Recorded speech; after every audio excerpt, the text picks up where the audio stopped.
What's the world gonna be in a year or two? What's it gonna be like for me and you? Will the men in power do what they need to do? What's the world gonna be like in a year or two? Seems like it's lost its mind again, this crazy world that we're living in, and we all give up and we all give in. Give us the truth, don't give us your lies. Don't try to cut us down to your size. People are real, we all feel the pain. When you lie to us again and again, give us the truth.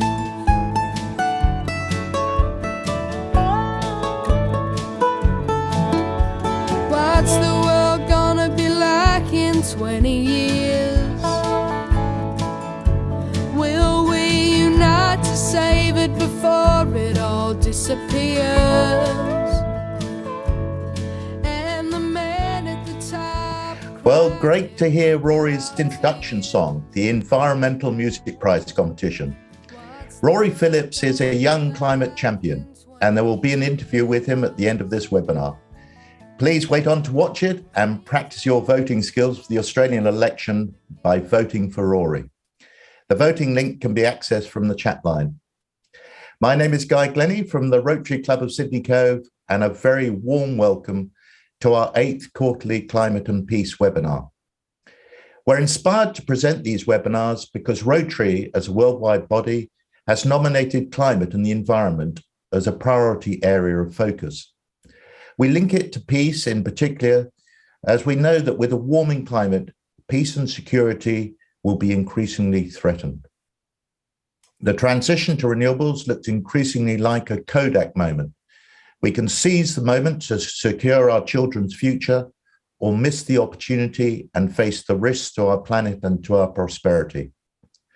The financing of energy projects during the transition, whether fossil fuel or renewables, will be critical to the outcome, and we look forward to our 3 speakers' views on this.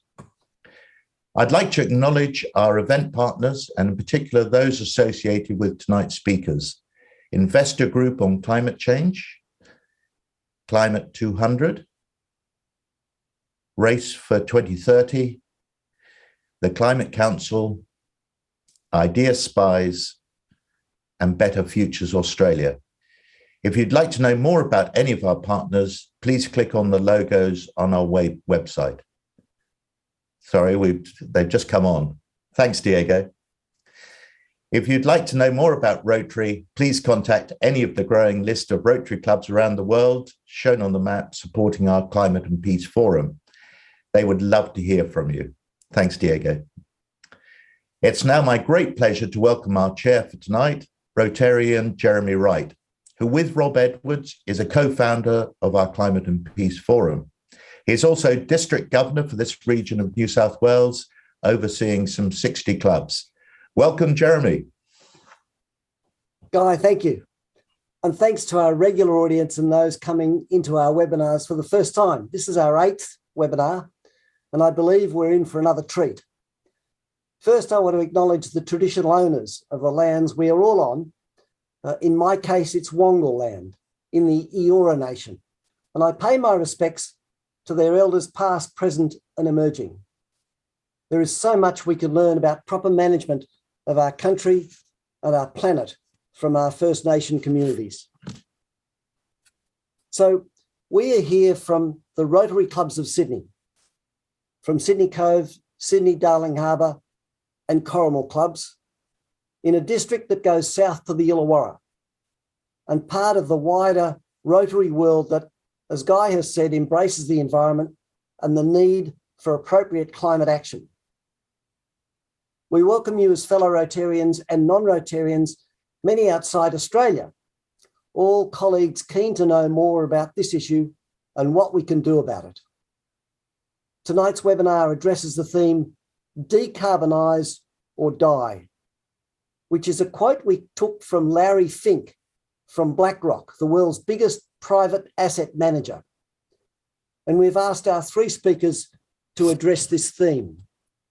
Firstly, with Ivor Frischknecht, setting the scene with potential transition strategies.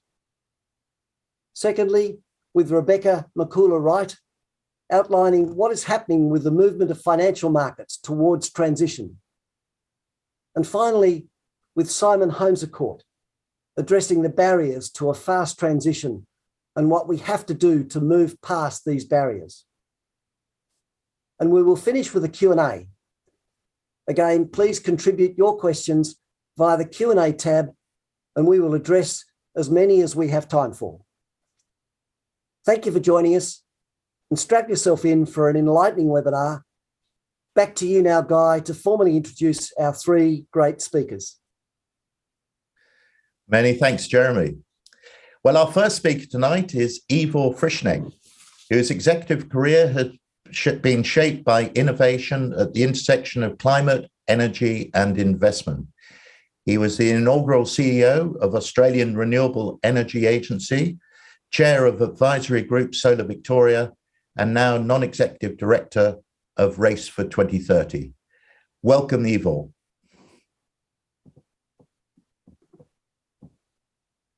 Thanks very much, Guy and Jeremy. Well, thank you for inviting me, and I'm thrilled that so many of you are interested in learning more about these critical issues. I've been committed to them for more than 20 years, and so it's really fabulous to see the world starting to move, which it really is in a pretty significant way. So my goal is to give you a bit of an overview of what the decarbonisation challenges are and what is going to be required financially to make them happen. So I'm going to try to share my screen here with you. Okay.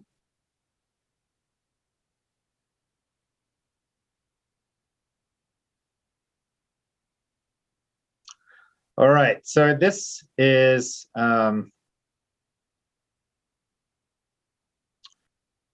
Australia's emissions, which are roughly 500 million tonnes, the latest number through September 2021.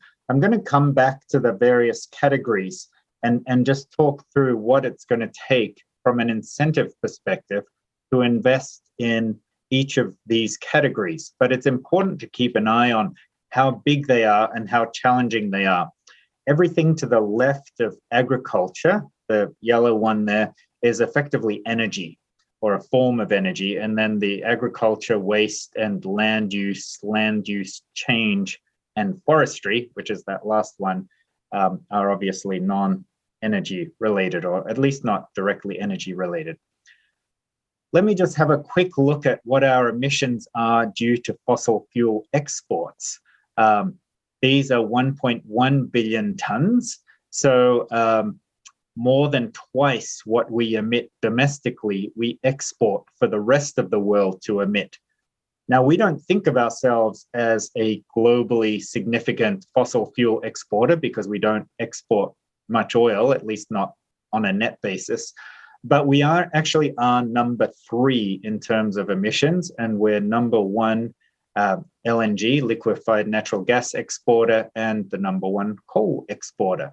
So those are interesting positions to be in. And just to give you a bit of a sense of what they mean for Australia and for our economy, about 90,000 workers in those two areas and around $100 billion in earnings, which is about 7%-8% of our economy.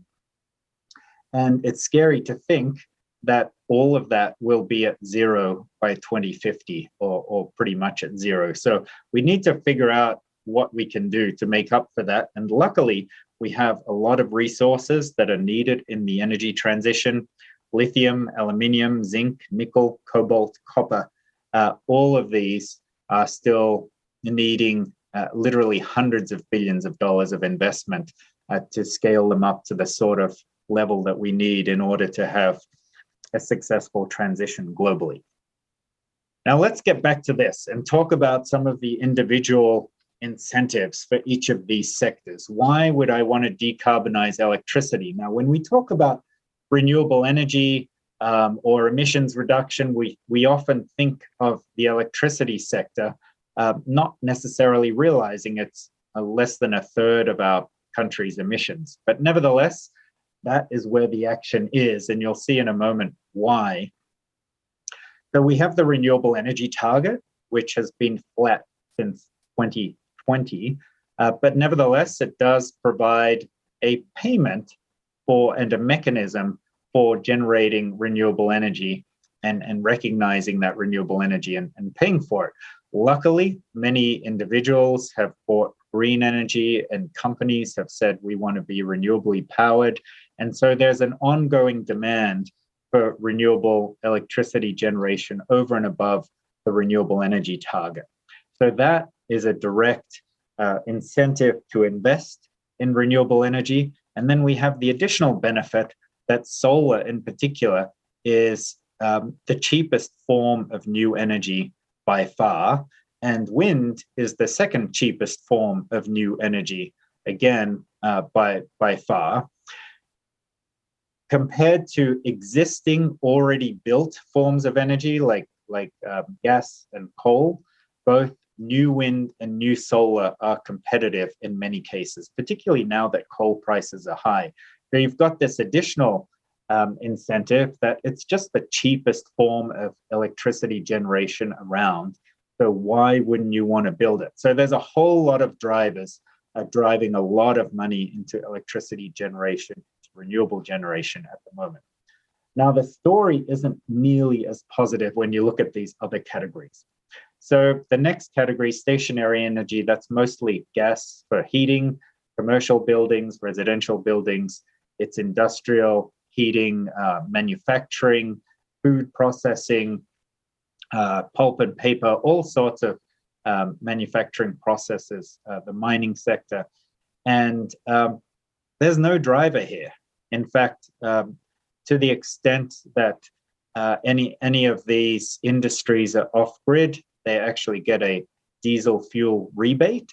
So there's even less of an incentive to somehow reduce the diesel emissions in this sector.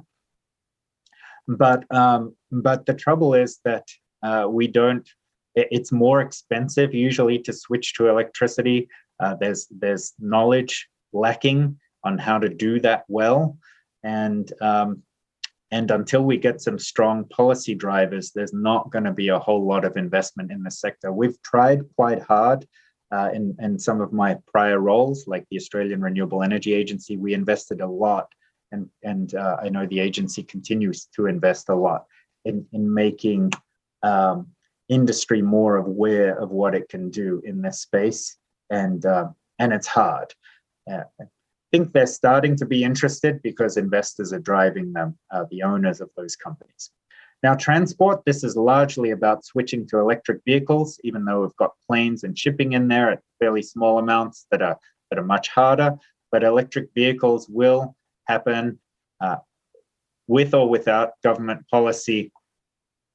They'll happen later without government policy, but they will happen this decade. Most of us will find it very compelling to buy an electric vehicle because it will be better and cheaper. Fugitive emissions. Now, this is a thorny one. These are effectively gas emissions coming from coal mines, from oil wells, from gas wells, from gas pipelines. Now, if you're in the business of selling gas and your gas is leaking, that's kind of dumb. You'd rather keep the gas and sell it. And so there's a direct incentive there to make some investments. But if you're in the coal mining business and gas is leaking, well, you don't have the infrastructure to capture the gas. You don't really care about the gas because that's not your business. And there's very weak regulation in that space to try to control the emissions. So these sources tend to be quite concentrated, quite big, but again, there's just not much of an incentive to do it. But once we decide we want to do it and have the right incentives and regulations around it, we will end up doing it quite quickly, I believe. And there's quite a big win there that could happen fairly easily. Now, I'm going to get back to industrial processes because that's an interesting one. Agriculture, this is cattle and sheep. There are supplements available. It's really, really hard if your cattle and sheep are wandering around a paddock and you only see them once every couple months. Different for dairy, should be a bit easier to give them those supplements. But again, what is the driver? We don't have any regulation other than consumers maybe saying, well, look, I really want lower emissions food. It's just not going to happen without government policy. Waste, sewage treatment plants, landfill plants. This was happening much more when we had a carbon price than it is now. But the bigger waste facilities can economically capture gas that comes from decomposition, but without stronger incentives to do so, there's no driver to do it on the smaller facilities. Now, land use change, and forestry, that is the one good news story. So that's been a massive reversal over the last decade or two. It used to be competing for the biggest and second biggest emissions category in Australia because we are a big net deforester. Now we are no longer, so that's good news. However, some of the government programs that support those changes have been recently open to some criticism. So particularly around avoided deforestation. So how can you tell if you're really going to chop those trees down or not? Now let's get back to industrial processes. So this is primarily steel and cement. Now I'm going to take you back to your high school chemistry because when I did this for myself, I had a big aha moment. I was just thinking like, what's the big problem? Like, yes, steel and cement are huge emitters, but why can't we just electrify them like everything else? Well, let's talk about steel first, and iron is the main ingredient in making steel. So you start at the top equation on the left-hand side with iron oxide, and there's a version of this that we effectively dig out of the ground and then ship overseas. Then they add carbon to it, usually by adding our coking coal, which heats it up, and that separates into iron on the right-hand side and carbon dioxide. Now, you can see that carbon dioxide is really a necessary part of the process in that you can't get iron on its own without carbon dioxide. So it's an inherent part of the process. Now, the good news is that we could use hydrogen instead of that carbon on the left-hand side and end up with a similar result, albeit a more expensive and much less simple process. Now, cement, which is the bottom equation, 8% of global emissions. It's phenomenal. Much thornier problem. So you start with calcium carbonate, which is effectively limestone. You heat it up and it breaks apart into lime, which is the key component in cement, calcium oxide, and CO2. So you're literally splitting out the CO2 from calcium carbonate. And if you want to end up with lime, there is simply no way around it. So unless you can figure out how to capture the CO2, which you could, but again, it's difficult, very expensive, there is simply no way to get rid of that short of not using cement, which people are doing, or coming up with some sort of other binding agent in concrete other than cement. So anyway, that's a little indulgent aside on industrial process emissions. Now let's look at the global picture for a second. This is the International Energy Agency number on what investment is needed through to 2030 in order to meet two different scenarios. So the announced pledges scenario is the shorter graph, and the net zero emissions scenario is the right-hand tall graph. Now, sadly, perhaps not surprisingly, the announced pledges, these are all the pledges that have been announced by all the governments in the world, don't even come close to getting us to net zero emissions. But they are still a lot better than what we've been doing historically, which is the very left-hand graph.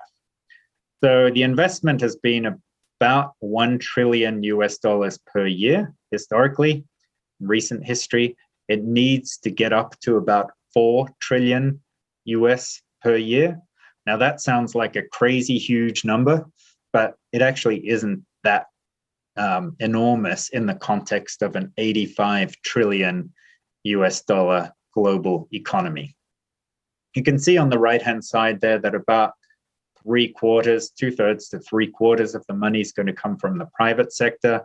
That is certainly the case in Australia, that roughly that fraction, maybe a little more, is coming from the private sector as well. And interestingly, you can see on the left-hand side that almost half the investment is going to be in energy efficiency and end-use changes. So those are changes like electrification, as well as just using less energy to do the same thing. Biofuels, which is the very top category, low emissions fuels, is a very tiny portion of it, by the way. And now let's just look at what this means for Australia. How would this look?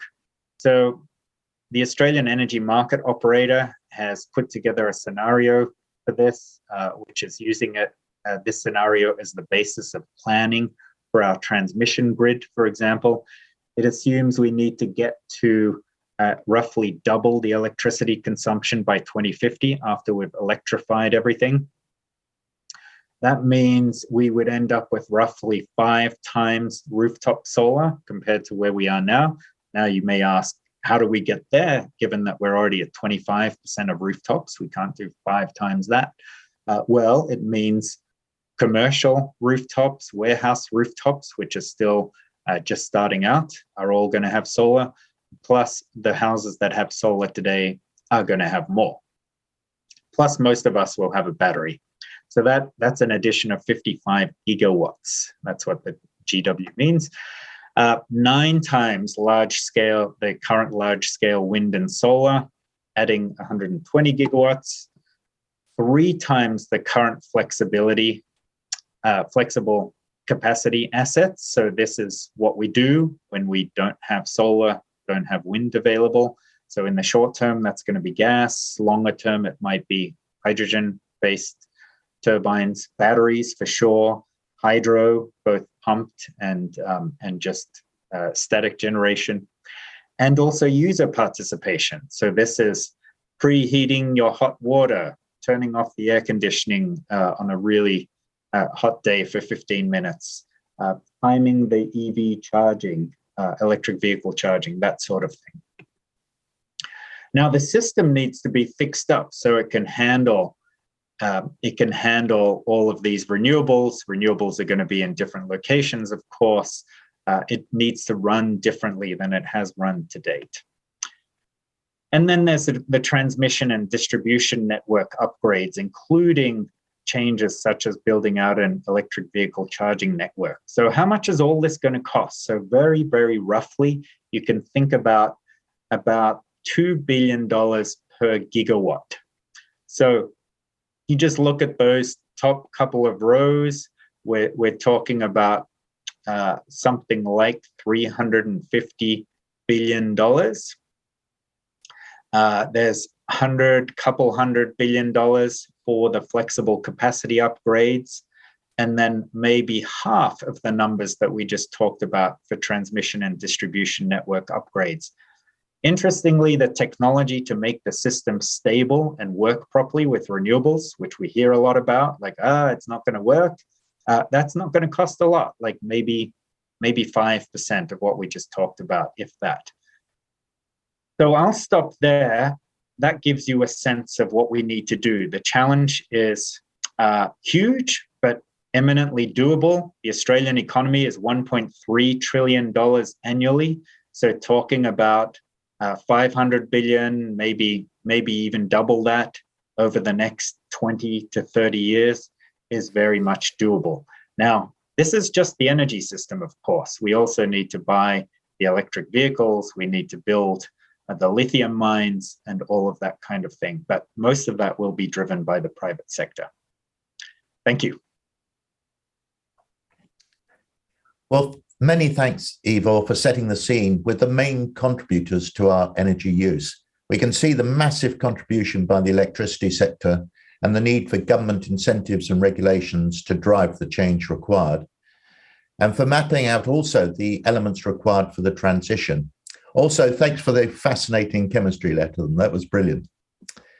Well, our second speaker today is Rebecca Mikula-Wright, whose background is in investment banking. Her early involvement in corporate sustainability programs were the catalyst for transitioning to the nascent sustainable finance and investment field. She has worked in Hong Kong, Europe, and Australia, and is now CEO of Investor Group on Climate Change, Australia, New Zealand, and Asia Investment Group on Climate Change. Welcome, Rebecca.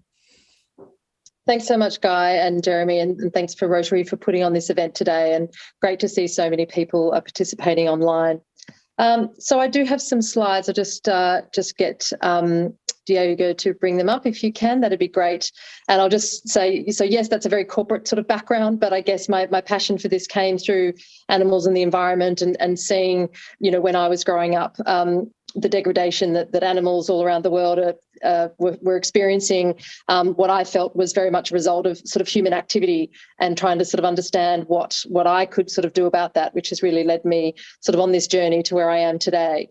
And the realization that these large pools of capital actually have such a significant role in bringing about a lot of this change, which is what my work is about at the moment. So just moving on to the next slide, just a little bit about the Investor Group on Climate Change. So you may or may not be as familiar with this organisation, but you're probably familiar with some of our members. So we represent 2 trillion in assets under management across Australia and New Zealand, and 20 trillion globally. And our members represent 7.5 million Australians and New Zealanders through your sort of super funds and your investments. So think of organisations like Australian Super, Hester, Aware, CBUS, AMP Capital, REST, Pendle. We also have state investment funds from Queensland, New South Wales and Victoria. And we also have corporate super funds like Telstra Super, and insurers like QBE, for example, and many other actors across the investment value chain as well. Additionally, we also work with international climate networks from Europe, the IGCC. We live in our own acronym soup, of course, like every industry does. Also North America and Asia, of course, as well. And so the breadth of our members obviously sort of covers those retail and industry funds. But 17 years ago now, the super funds who set up IGCC recognised that climate was an issue that would impact their investments in the future. 17 years on, it's pretty clear to all of us that we're living and breathing these changes on a daily basis, and we've just hit sort of 100 members with the IGCC group, and we're really seeing a crowding in from investors across Australia, New Zealand, and indeed across all of our networks. Next slide. Just a little bit about what we do and sort of how we do it, just to give you a bit of a snapshot. And I'll come back and dive into a couple of these areas in a bit more detail. So the strong policy, advocating for policy, I'll come back to. But on the catalysing net zero investment. So really a lot of what the work that we do is supporting investors, the super funds who are managing your money, to help them integrate climate risks and opportunities into their investment policies and portfolios across all of their sectors. And that includes sort of public and private equities, real estate, infrastructure, and so on. My dog is heartily agreeing with me in the background there, if you can hear him. And building resilience, that number 3, physical risk and resilience. Not surprisingly, Australian investors have really been at the forefront globally of this work around trying to value resilience and how to price it, and what are the sort of how to invest in this, and what does that look like. It's arguably the trickiest area that we deal with. In climate change, we talk about mitigation, preventing climate change from getting worse and from the temperature going up. But obviously, as is very clear to all of us, how do we adapt to these increasingly extreme weather events that we're obviously seeing, floods, fires, and so on. Don't think I need to remind everybody, wherever you may be joining from, how these impacts are playing out every day. This is, this has obviously highlighted to investors in Australia and been leading this work globally to help to do this. And it's very much a work in progress, but there'll be a big focus on that this year in the lead up to the next Conference of the Parties in Egypt later this year. Influencing the real economy is how investors engage with companies, big companies in Australia and around the world, and I'll come back to this sort of shortly. But some of the other areas that we work on include something that Ivor touched on, and Guy mentioned, the just or equitable transition, as we call it, and how the transition, especially in the energy sector, for example, the closure of coal plants and so on, how it will impact the workers. And investors are very, are actively engaging, with the companies and with the local community sectors, and just trying to understand how it will impact them and what does that transition need to look like for the people who work in those industries. And like many things, collaboration is really key, because whether it's equitable transition or physical risk, resilience and adaptation, many and most of these require multi-stakeholder collaboration. It can't just be up to the investors, the government, the local communities, the companies. It requires all actors to talk together to understand and come up with a roadmap of how we can deal with these problems. Just moving on to the next slide, just to dive in a little bit to the policy advocacy piece that is a big part of our work.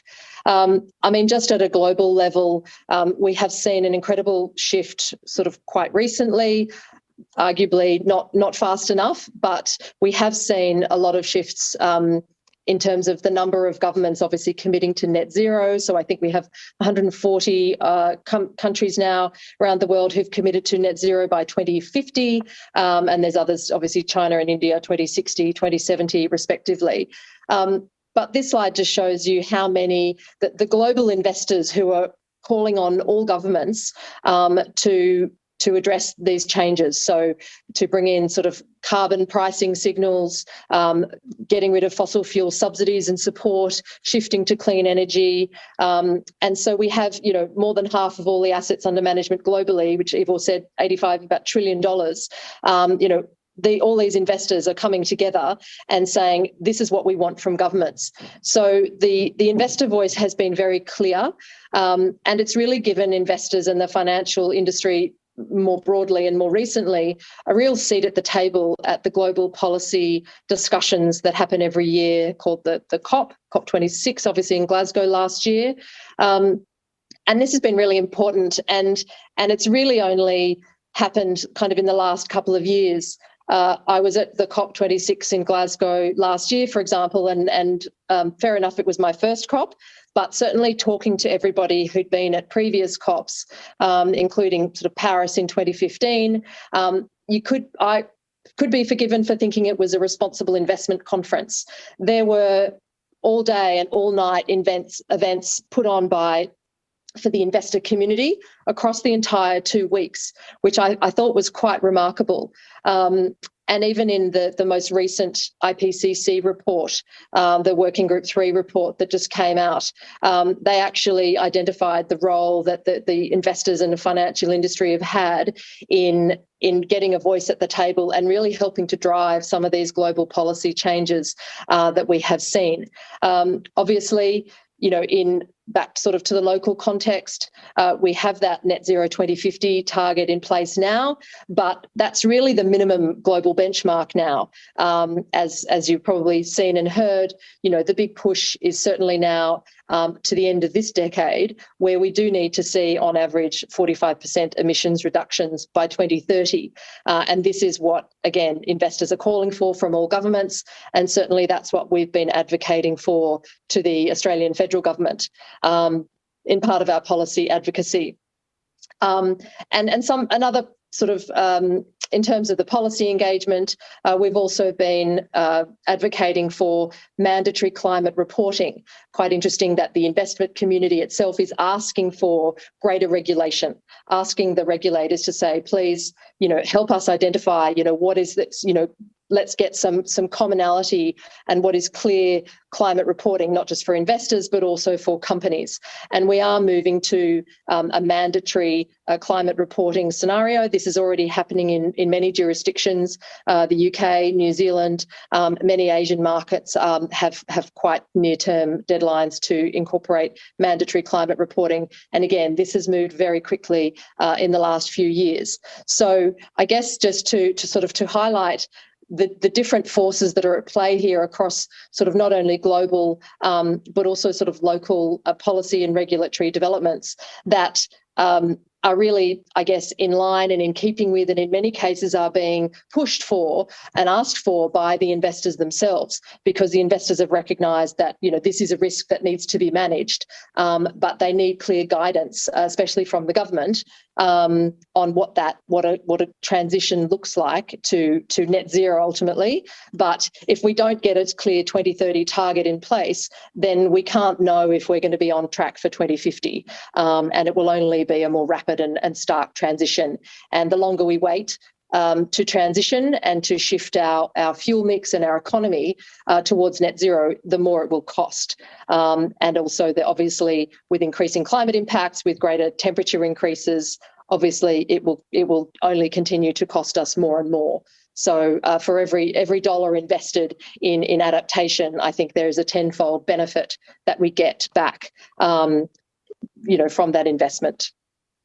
And just within the Australian context, I've obviously talked about, the policy advocacy that we do, and investors are talking to state, federal, and regulators as well, and really providing them with really clear examples of where good policy actually can support the billions to flow, and that is no exaggeration. It really is. There are billions, as I think Ivor recognised. There's not an issue with the capital that's available, but the handbrake is the policy settings that are preventing this massive flow of capital that Australian investors and global investors have to invest in our economy, but also the global economy.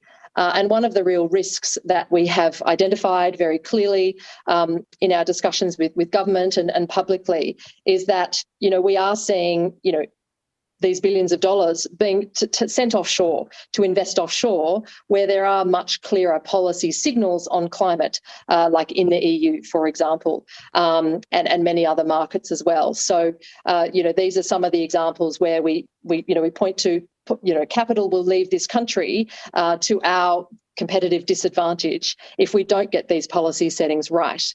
But we do have some good examples in New South Wales, for example, the policy settings that have come in, and the renewable energy zones that are quite recent. These are oversubscribed in terms of the projects that are being positioned there, and investors and the project developers are sort of chomping at the bit to get in there. But we need so many more of these to be able to scale up and to attract the capital that is sort of sitting there and waiting.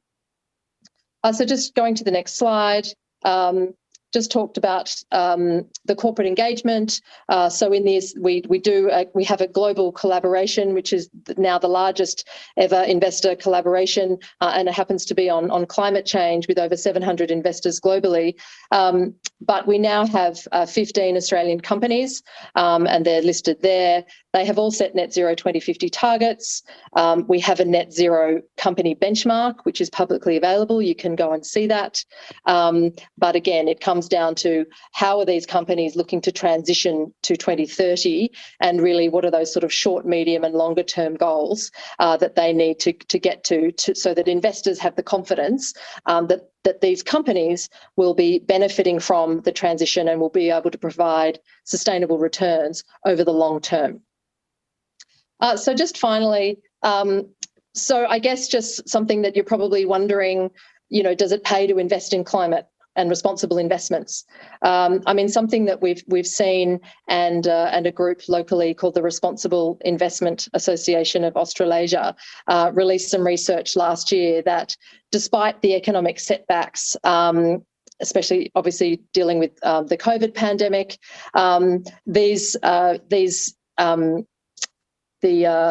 these funds basically outperformed across 1, 3 and 5 years, and I think there's also sort of 10-year timeframes where most of them outperformed as well. And so we really have, I guess, busted this myth of if you have to sacrifice returns to benefit, obviously, not just the climate, but also your investment. So I do encourage you to go and have a look at their site, and additionally, obviously that follows that the Australian super funds that do engage in this sort of responsible investment are again sort of outperforming over these timeframes.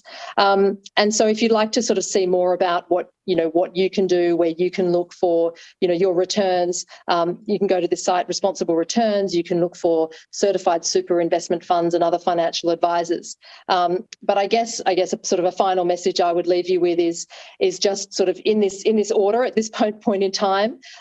You have a voice and you have a wallet, and they're there for you to use. Obviously, the election is very close onto us, so use your voice to make sure that we can get the climate policies that we need in this country, so that your money can work for you, and then check where your super and your mortgage is. This is sort of some of the largest investments that you'll make in your lifetime. So how are your funds supporting you with your money and where your money is? And then obviously your everyday choices, whether it's your car or what you buy at the grocery store, and sort of your personal infrastructure, as I call it.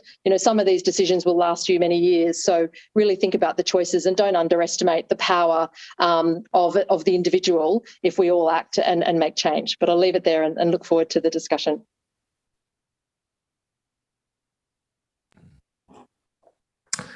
Many thanks, Rebecca, for drawing our attention to the massive amounts of money involved in the companies you're advocating for, and the move to mandatory climate reporting at the behest of the companies themselves. I mean, usually they're looking to cut red tape, not to increase it. It's very disappointing to hear that capital is leaving our country because of the lack of climate policy settings in Australia. And I think at the end there, you express the need for every one of us to use our voice for change. Maybe this election could be the one to do it. Well, our final speaker today is Simon Holmes, who started his career in Silicon Valley during the first dot-com wave. He then spent more than a decade in precision farm water management, and was the driving force behind the country's first community-owned wind farm, Hepburn Wind. He's an energy analyst, clean tech investor, and climate philanthropist. He has been very much in the public eye leading up to the election as founder of Climate 200. Welcome, Simon. Thank you very much, Guy, and thank you, Jeremy, and your committee for inviting me tonight. Great honour to follow Rebecca and Ivor. Let me just share my screen.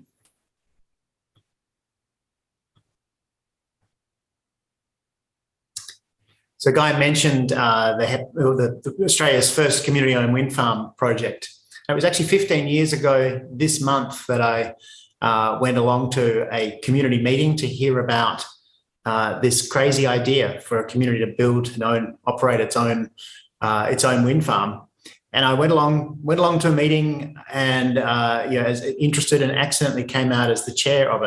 It took about 4 years for us to build it, and it's been operating. It's about to finish its 11th year of generation. Just 2 turbines up on the hill, about 10 kilometres south of Daylesford, and these 2 turbines generate as much power as Daylesford and Hepburn use in an average year. And importantly, it's owned by about 2,000 members through a cooperative structure. It was a landmark project at the time of engaging the community in climate change, in the climate challenge. It was at the intersection of climate activism, community engagement, finance, renewable energy, and communications and politics all had to come together in the right configuration to build this project, which I'm very proud to say won the World Wind Energy Association's Project of the Year in 2012. So I'm just going to, here we go, next screen. Fast forward to the present, we now have wind farms at a much, much larger scale. This is the Dundonnell wind farm in Victoria. It generates about 100 times more power every year than that small Hepburn wind project. We're now in a very different era where things have scaled up dramatically. In Australia last year, I think 6.3 gigawatts of renewable energy was installed, which would be about 1,500 times bigger than that Hepburn wind project. We're at a much bigger scale now. Hang on, I've got some background noise. Should go soon. We're at a much bigger scale now. There's no shortage of capital in this space. As we've heard, capital is very much moving towards this space. But what we are lacking, the real challenges are policy certainty and connections. And I'll give you an example. Australia has, we are the sunniest country in the world. We have these boundless plains we talk about. They're sun-kissed and they're windswept. We have some of the best wind energy resources in the world. A large amount of it is in areas a long way from grid connection. This project is probably one of the furthest of any in the world from its destination. This is a rendering, it hasn't been built yet, of the Sun Cable project, which would be built up near Tennant Creek in the Northern Territory and connected by about a 3,500 kilometre cable to Singapore to provide about 20% of their energy. So very large solar array with batteries. Mike Cannon-Brookes and Twiggy Forrest are the two biggest investors in this project. But yes, it will be providing power to Singapore, not to Australia. New projects are on the horizon. This one's been in the works for about 5 years and is moving along the development pathway. The Asian Renewable Energy Hub up in the Pilbara region.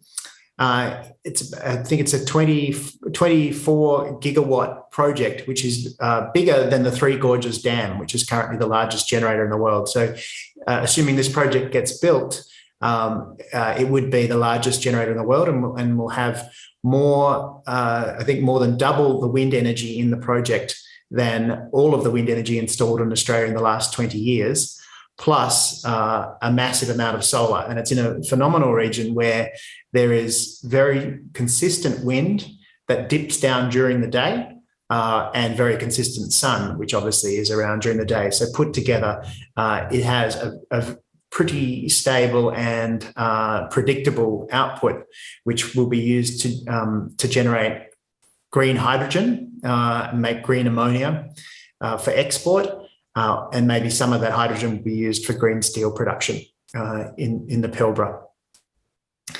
And we also sit on some of the world's, as Ivor mentioned, some of the world's best resources for the critical minerals of the decarbonisation coming that's going to be a major feature of the rest of this century. Up to 70% of the lithium in Tesla batteries comes from Australia. Unfortunately, we only receive pennies in the dollar of the final value of those batteries because we do so little processing and manufacture in Australia in the battery supply chain. And we are the only country in the world that has all the critical minerals that are required to build an EV. We have the rare earth minerals, we have cobalt, we have nickel, aluminium, iron ore, all of the minerals that are required for this energy transition. But we're not the only country with resources. While we do have all these great big projects being proposed for green hydrogen, there are other countries around the world that have very good resources and arguably closer to markets. They may not have, some of them don't have as advanced economies as ours, capital markets that are prepared to invest, but they have governments that are very, very keen. I'm seeing projects pop up all the time in countries like Morocco, Mauritania, Namibia, phenomenal resources. So this idea that Australia can sit back and decide when it wants to join is a bit of a folly. If we sit back for too long, we'll find other countries have zoomed past us. So what's the problem? Why are we not grabbing this opportunity? Well, it's politics. And let me give you this quote from Henry David Thoreau, which I think about every day in what I'm currently doing, that there are 1,000 hacking at the branches of evil to one who is striking at the root. And what do I mean by that? I'll give you a quick example. Australian philanthropists gave $313 million to environmental causes last year. They do great work for us. Each of us works in our own way for trying to advance these causes, whether it's writing letters or meeting with politicians or turning up at marches or signing petitions. But we also rely on on environmental organisations to advocate on our behalf. And they did in 2020 when they did a phenomenal job when the government recognised we're going into the first recession in 21 years. The government called for proposals for how to stimulate the economy. And the NGOs put together a series of plans, Build Back Better plans. Here's 4 of them. I know of at least 4 more that made the strong case that we should take this opportunity of spending lots of money to pump prime the economy, take that opportunity to help shift Australia from an economy that is powered by and a large exporter of fossil fuels into one that is powered mainly by clean energy and exports clean energy derived products. These great proposals went up to Canberra, fantastic work. And just like all that other hacking at the branches, unfortunately, Australia continues to slide backwards. We didn't get these projects up. Instead, we got the government told us about a gas-led recovery. They told us they were going to build some gas pipelines and start fracking the Northern Territory. Meanwhile, as a result of this long-term indifference towards decarbonisation in Australia, we have fallen down. We've continued to fall down international rankings. Here's one, the Climate Change Policy Institute, a German initiative that looks at climate policy around the world. Australia is dead last, number 64 out of 64 countries. Many other rankings have us right down the bottom, that we are recognised globally as having pretty crappy policy. Why? Because the good guys have vacated the public square. Most of us don't pay $14,000 to sit next to the Prime Minister at dinner, as a bunch of people did in Perth 4 weeks ago. Most of us don't make donations to politicians, and most of us don't do stunts like Clive Palmer. Spent $89 million at the last election. He didn't win a single seat. And I heard Fran Kelly chide him for this on Radio National end of last year. He said, didn't win a single seat. And he stopped her right there and said, but I got the government that I wanted to get. And that was a government that has allowed his proposed Galilee mine right next to Adani to move forward, a $6.5 billion mine. So a pretty good return on his $89 million investment to keep that project going. And as we've all seen, he's doing it again at this federal election. So while we've vacated the public square, the vested interests have controlled it.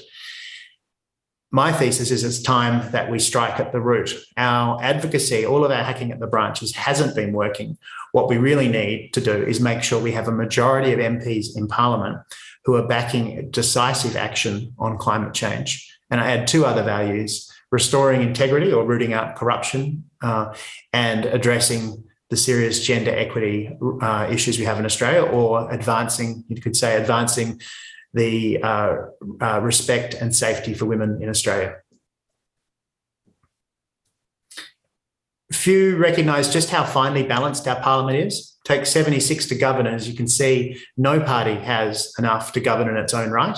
The Liberal Party is in a minority government with the National Party, with a coalition agreement, a secret agreement.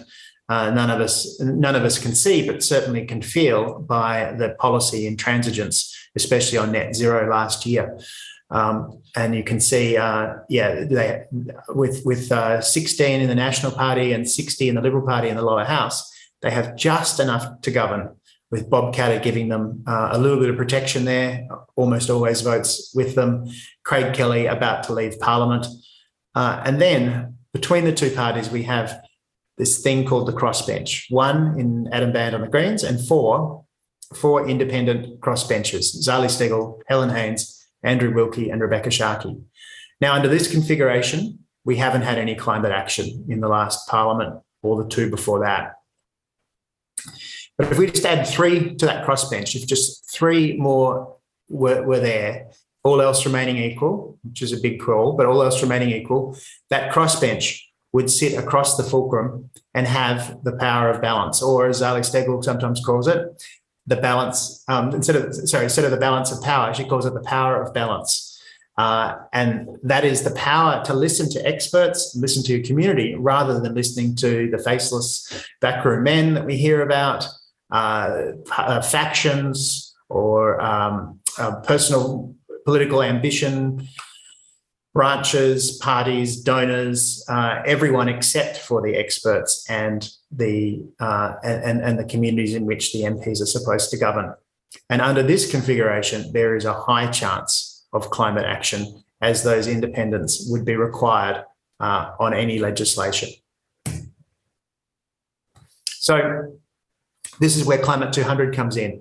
We're a non-profit, really just a giving circle, crowdfunded organisation that aims to restore the balance to tip the balance in favour in a system that's rigged against independent candidates, rigged against candidates that vote on conscience. But we want to bring in or assist candidates who are committed to a science-based response to climate change, restoring integrity of politics, and advancing gender equity in Australia. We did a small test run in 2019, raised $500,000 in the 10 weeks before the election and backed 12 candidates. And we've stepped things up a lot for this election. You've probably heard of us in the media. It's an unfortunate fact that it takes money to run a good campaign. Yes, you need good volunteers and you need a great candidate and you need good policies and you need to communicate well, but you'll fall well short of getting enough votes if people don't know about you, and that takes a lot of advertising and a lot creating a groundswell of support in a community.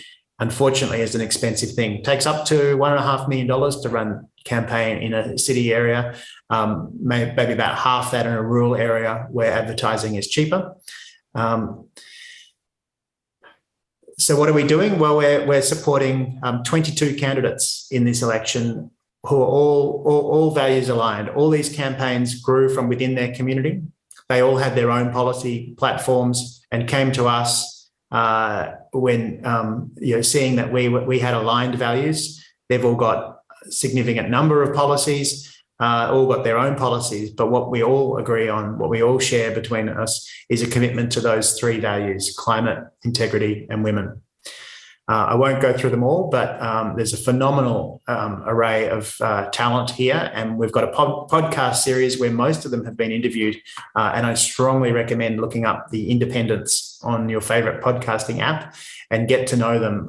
We talk often about how the lack of talent in politics is so frustrating, that it's the political benches are filled full of people who used to be staffers or university politicians. These guys are none of that. These candidates are these are the people that we've wanted, accomplished people who are successful in their own right before they put their hand up for politics.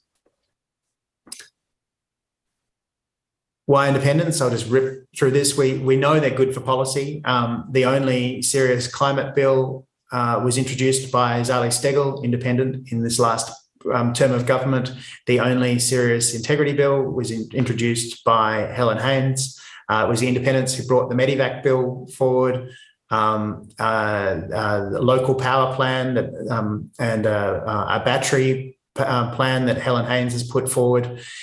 Many have said, not only are they the candidates also supported ARENA and the CEFC. We wouldn't have those without the independents in the 2010-13 government, and they were integral with the NDIS as well. The independents have often been the backbone, if not the conscience, of Parliament. So they're good for policy.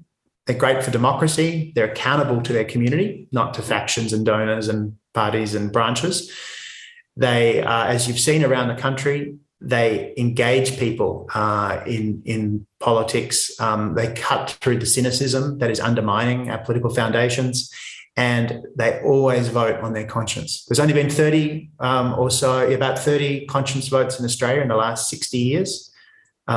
Think of that. Every other one of the votes, the major party candidates follow their party whip. But these independents, this is from the 2015 or 2018-19 era, when they had the balance of power, always vote with their conscience. I'll just quickly say on this one, we think it's a winning strategy because we didn't start this movement. There was already momentum. We're just throwing fuel on the fire of these grassroots community democracy movement. We're just tipping the balance to give them a fighting chance of winning. We've all become used to elections being around, being focused on about 15 marginal seats. Well, this opens up a whole lot of other seats to putting them back in play, seats that have been taken for granted for a long time. It gives empowers these communities to be important politically for the first time. And look, in many ways, we're already winning. In many ways, this is a climate election. Climate's getting talked about more than in the last few elections. And we're already having wins on things like restoring some funding to the ABC, stopping oil and gas exploration off Sydney's northern beaches, the killing of the Religious Discrimination Act. You can thank independents for that. To be successful, it's only 10 days to go, but your help is still needed. There's still very good things that can be done with donations. That window is closing. We have a donor who is donating $100 for everyone's donation that comes in until midday tomorrow. So if anyone, even if you donate $1, he'll add $100 to it. You can look on our website or email susie@climate200.com.au to find out more. But it's neck and neck in about 7 seats, and advertising will probably make the difference in those. So there's very useful things you can do to help. But importantly, join a campaign, help hand out how to vote cards, help create the groundswell of passion for these campaigns, and we can get them over the line. This is from the electorate I'm from, Kooyong. The Monique Ryan crew have just about to finish 45,000 doors knocked, which is an Australian record, never been done before. And it's incredible. 2,000 donors, about 2,500, 2,000 volunteers, about 2,500 donors to the campaign. It's a real, the feeling is palpable on the ground here in Kooyong. Thanks for your attention. So, yeah, in short, it's politics is holding us back, but we have something hopeful. We can be actively hopeful for change in this election. Thank you. Many thanks, Simon, for outlining the significant opportunities available to Australia if we choose to grasp them. Projects like Sun Cable and the Asian Renewable Energy Hub. It's disappointing to hear the political indifference to these opportunities over a long period of time and the vested interest involved. It will be interesting to see if this election makes a difference, particularly with so many independents supported by Climate 200. So it's very exciting. It's going to be interesting to see the result. Well, we now have the Q&A section of our webinar hosted by Jeremy Wright. As noted earlier, if you wish to ask a question, please click on the Q&A button at the bottom of your screens and enter the questions there. We will try to get to as many as possible, but if we cannot answer all questions during the webinar, we'll invite our speakers to respond afterwards and include our responses in the blog section of our website. Over to you, Jeremy. Guy, thank you very much.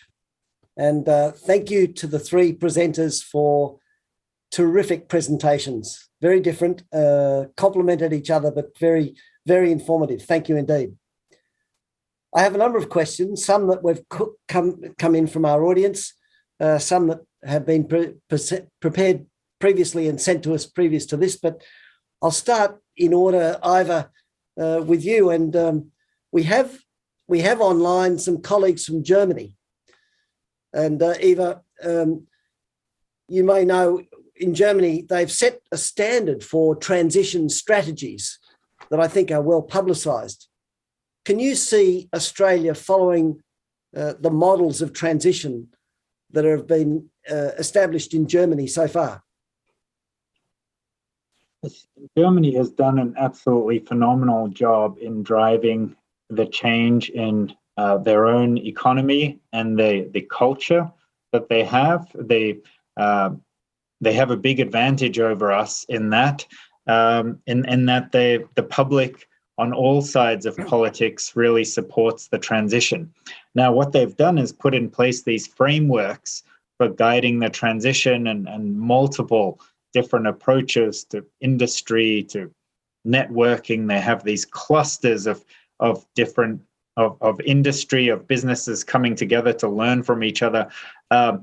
We absolutely could get there and do something similar, but it will take a long time to put everything in place. They probably have 20 years on us of well-supported, well-aligned policy that has only gone in one direction. Now, you may recall, we actually made quite a rapid, fabulous leap forward in the form of a price on carbon more than a decade ago now, and that had a phenomenal impact in quite a short period of time in reducing our emissions.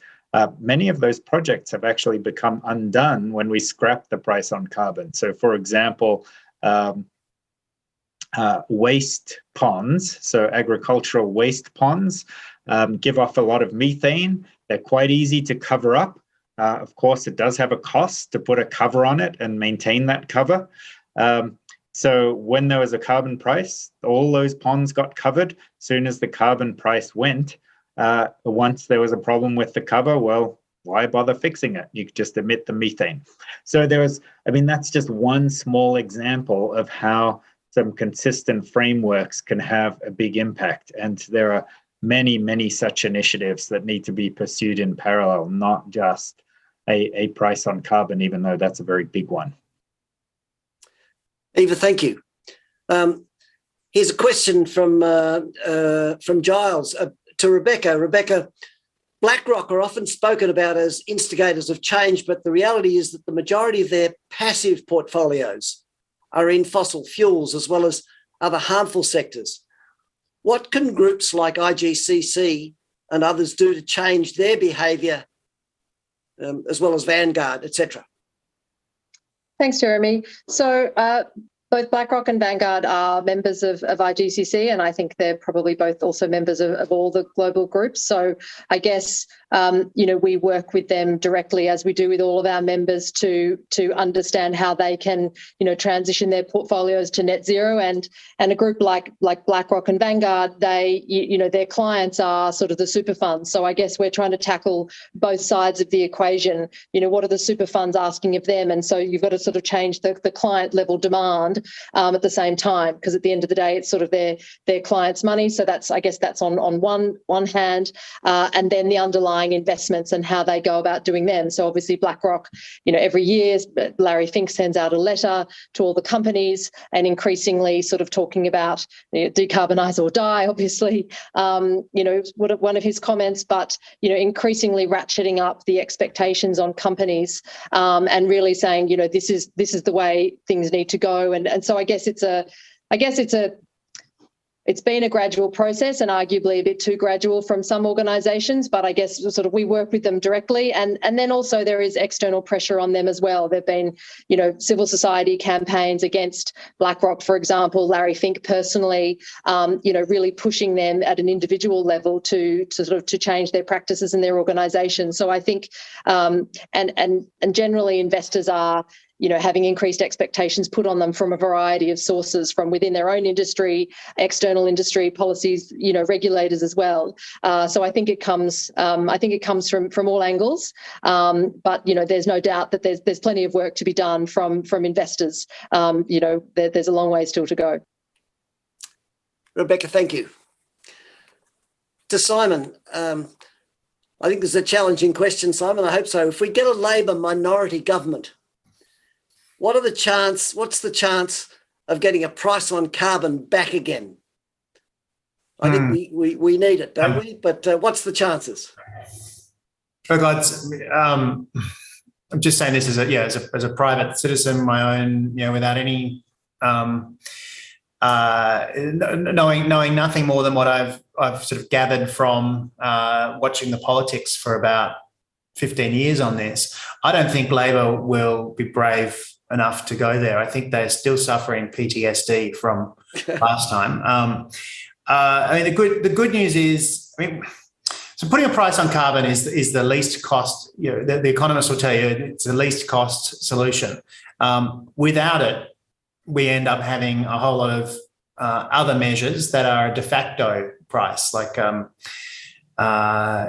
emission standards, etc. Will you could do most things by putting a price on carbon and find the least cost solution, but without it, we're going to end up doing a whole lot of more difficult things, which will in effect be a de facto price on carbon. It's not very edifying, but I think the politics of it mean that Australia is not going to take the most efficient path to decarbonisation. It's going to be a hodgepodge of policies. Simon, thank you. So back to Ivor. Ivor, would we benefit from breaking our emissions reduction objective down to annual and term of government targets so we can be sure we're on the path to net zero before 2050? Could that be possible? Absolutely. We could do that. In fact, the state of Victoria does that. It has 5-yearly targets, and these are in the process of being reviewed, and then there needs to be a report to Parliament, the Victorian Parliament, as to what will be done about it if it's not on track. Fantastic. So I'll turn to Rebecca. Rebecca, David wrote in and said, after looking at my carbon footprint, I decided to do something about my super investments. And I substantially refocused. And now I have much higher performance from my renewable investments, my ethical investments. Is that across the board? Is that common amongst ethical and renewable investments? Look, I mean, as I've mentioned in the slide before, we are seeing that outperformance now. So obviously, every investment is sort of slightly different and works for different, types of investors. But that's great to hear, and that's a perfect example of what I was saying. So, we're certainly seeing this, and sort of large investors and super funds that I spoke to, sort of throughout the pandemic, where we were worried about returns and what this would look like, we're saying, looking at climate and environmental social governance issues across our investments has helped us avoid the worst of the downside risks of the pandemic. So we're doubling down, we're going all in because so we've seen this sort of increasing crowd in because it's a more holistic look at risk across all these different areas. And there's no bigger risk than climate risk to investment. Rebecca, thank you. To Simon now, another election question, an assertion that the Australian politicians at the moment are not turning up. They're not addressing questions about climate. You mentioned that this was a climate election. Who is really setting the agenda for this election to make it so? Yeah, so two things. Firstly, yeah, they're not turning up. And part of that is that the messaging for really the last decade has been deceptive from the federal government. Australians' emissions performance is very poor. If we look at the UN's, if we look at the data that we send to the UN at the end of every year, we send Australia's emissions projections and we send them our historical data. Taking out that land use sector that I think we discussed before, where the accounting is questionable, but really nothing to do with economic the economic shifts that we need, or the economy-wide changes we need to make. Just looking at the fossil fuel related part of the economy, we've only reduced emissions by 1% over the last 3 terms of government, just 1%. So our performance is very poor. And if we looked forward at the projections we prepare for the UN, we show that outside the electricity sector, we're actually expecting emissions to increase. The electricity sector is the only sector that has any performance expected this decade. So that's unsurprising. We've had no climate policy, no energy policy really for the last decade. And there's no proposal on the table, just empty pamphlets. So I think it's unsurprising that candidates don't want to turn up to forums where people want to talk about climate. I said it was a climate election. A lot of people said it's a climate election last time, and it didn't turn out to be. And I'm not going to claim it's a climate election everywhere, but I am going to make the claim that it's a climate election in about a dozen seats, and dozen seats that really matter. And that's really, really happy to be associated just with a number of campaigns who have put climate on the agenda, who have given people these campaigns have given their local members, the voters, a place to put their vote. They don't have to hold their nose and vote for the majors. And in doing that, they've created a climate conversation and brought climate to the fore. We poll about 20 electorates around the country frequently that we, for the candidates that we're supporting to see how they're going. And one of the questions we always ask is, what is your number one issue that will determine your vote at this election? And climate is always in the top 3, generally the top 1 in most of these electorates, and integrity is always in the top 3, generally at number 2. Climate and integrity are massive issues in a number of seats, and actually there's been broader polling that finding out, I think 78% of Australians want more action on climate change, and every election that we've ever asked the question, integrity is right up there. Australians know that there are integrity issues with our governance in Australia, and they really want it fixed. Simon, thank you. Last 3 questions, if I could ask you to perhaps be brief in answering them, as we're running out of time. But Ivor first, there's been a number of questions about long-distance transport versus short-distance transport, and hydrogen as an alternative to hydrogen used for steel production as an alternative to renewables, as an alternative renewable production activity. Where does hydrogen fit in transport and industry, in steel production, etc.? And if it's so expensive now, when's it going to get cheaper? Great question. And hydrogen definitely is the flavor of the year, I think. So one of the few things all politicians can agree on. Now, the thing to keep in mind with hydrogen is that the best you can do to generate hydrogen using electrolysis, so that's renewable electricity, or using electricity, you would want to use renewable electricity to make it green. The best you can do is something like 50% efficiency. particularly once you take storage into account. And if you want to turn it back into electricity, then it's even less. So you've got roughly double the solar panels or double the wind farms that are needed to just using the electricity directly, if you can in fact use the electricity directly. So that's rule number one. If you can somehow do the thing, run the process, drive the vehicle, whatever it is, with electricity directly, you should do so, because that will be cheaper. Notwithstanding that you might have a big heavy battery and that it might take a bit longer to recharge and so on. And I think in most cases that will mean all land transport will end up being electric directly without hydrogen.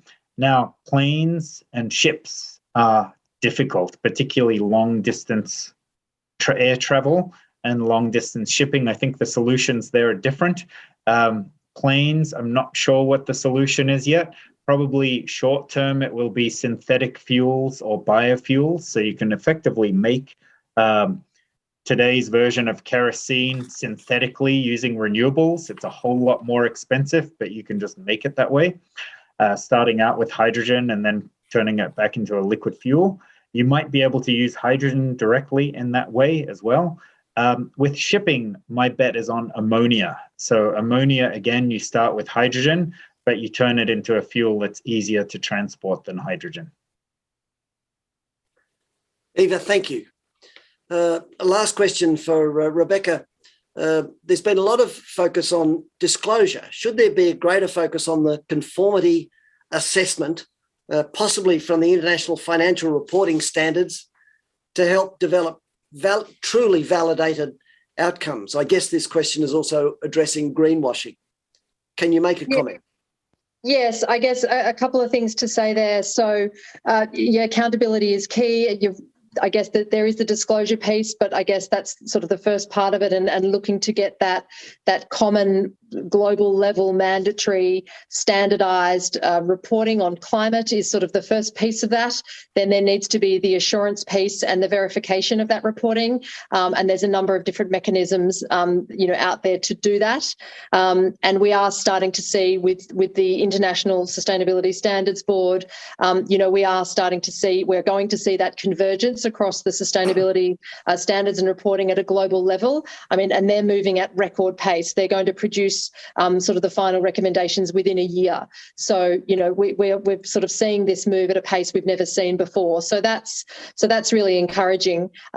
In addition to all of that, and I would just say that is great to have that convergence. But again, with that sort of global level convergence, it's going to be kind of a minimum benchmark, really. So, in many cases, we've got net zero initiatives for investors, whether they're asset owners, asset managers, banks, consultants. Everything now is across the financial sector is covered by sort of net zero commitments.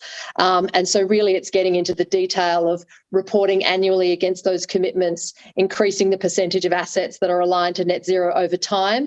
And so that's where this accountability piece is coming in very strongly from these specific net zero initiatives. And the reporting component and that assurance piece is definitely part of that necessarily. Rebecca, thank you. So final question for Simon. Simon, we have a number of initiatives being taken, as you described, by some of our entrepreneurs, yourself included. Amazing initiatives across the north, and initiatives like the investment in AGL from Mike Cannon-Brookes. Can we rely on business if the government continues to let us down? You outlined that we have space, sunlight and critical minerals. Can we rely on the investment from overseas and locally if the government ultimately lets us down? Yeah, I think I often say that the transition in Australia, the energy transition from significantly fossil fuel transitioning to almost totally renewable, that transition it's locked in. It's just a question of speed at this point. That transitions as coal power plants as they reach the end of their technical and economic life, they're being replaced by renewables. Cars, every year we see a significant increase in the percentage, even though it's still small, of becoming electric, etc. And we'll see the shifts in other transport modes as Ivor discussed. That will happen. The transition will happen. It's just a matter of speed. And as I showed in that chart, there are hydrogen projects popping up around the world. There are mining projects for lithium popping up around the world, and obviously all the downstream processing that ends up with the cell that goes into those electric vehicles that are coming at us quickly. The pace of change is what the government can affect, but the investment will come anyway. Simon, thank you. Ivor, Rebecca, thank you. Time to wrap up this Q&A.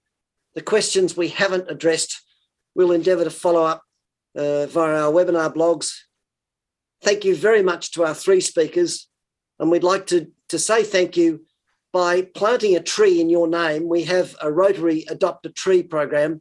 Nice. Where we plant trees in bushfire affected areas, and we'll follow up with a certificate and a photo. Thank you very much, Ivor, Rebecca and Simon. Now it's back to our MC Guy for the last part of this webinar. Many thanks, Jeremy, for sharing, and for Ivor, Rebecca and Simon for your insightful responses and a fascinating discussion. Please join me in thanking the speakers for their wonderful presentations, and clap at home. Well, our next webinar is scheduled for 6 p.m. on the Tuesday, the 9th of August. So please put that one in your diaries.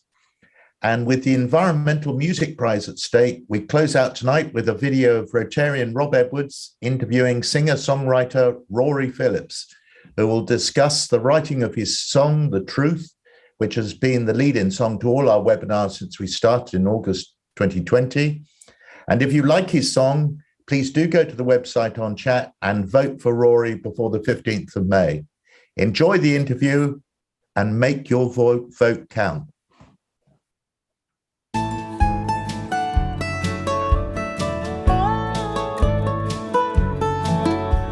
What's the world gonna be like in 20 years? When we first put the Climate and Peace Forum together, purely by coincidence, I was sent Rory's video clip of his song, The Truth. So we decided to play it at the beginning of the forum, and we've played the first half of his song at the beginning of every forum since. What's the world gonna be like in 20 years?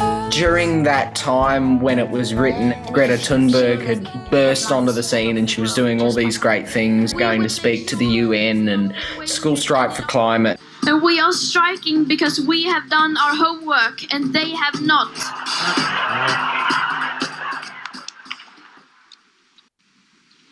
This is all wrong.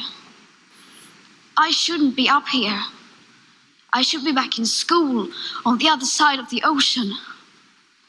Yet you all come to us young people for hope. How dare you? In that moment, seeing a young person who was not much older than me, 15 or 16, it was quite inspiring. I've always seen a lot of activism, but it's always coming from people older than me. So to see a young person tackle those issues was quite inspiring. So I decided to write a song about it. And again, give us the truth.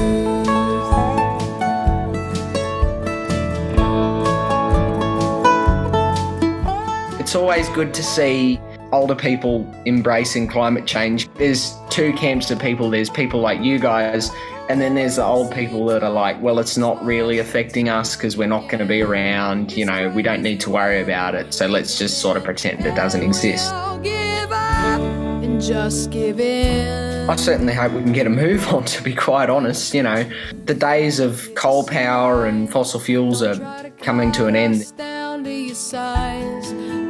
I guess I just hope that enough's being done quickly enough to salvage it. Again and again, give us the truth, don't give us your lies, don't try to cut us down to your size.